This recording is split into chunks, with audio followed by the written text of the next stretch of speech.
داستان من از همین جا شروع شد.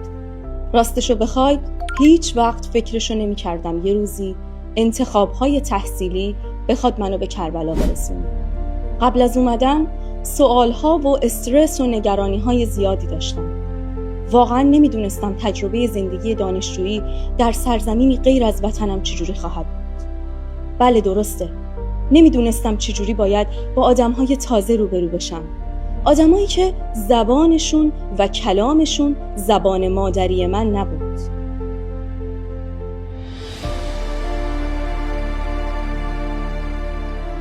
گاهی وقتا که به نخستین روزهای حضورم توی دانشگاه کربلا فکر میکنم، دقیقاً مثل غریبه‌ای بودم که همه چیز رو در سکوت تماشا میکرد.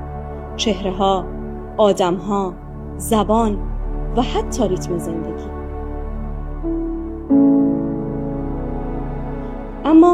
اما امروز همه اون استرس و نگرانی‌ها تبدیل به آرامشی شده و اون غربت رنگ الفت و دوستی گرفته. در دانشگاه کربلا با محیطی علمی و نمونه روبرو شدم. اساتیدی که همراه دانشجو هستند تا بپرسه و یاد بگیره. هر کلاس من رو یه قدم جلوتر برد و هر قدم اطمینانی تازه در دل من کاشت. اینجا فقط یک دانشگاه نیست. اینجا بخشی از زندگی منه. بخشی که همیشه در یادم میمونه، حتی اگه ازش دور باشم.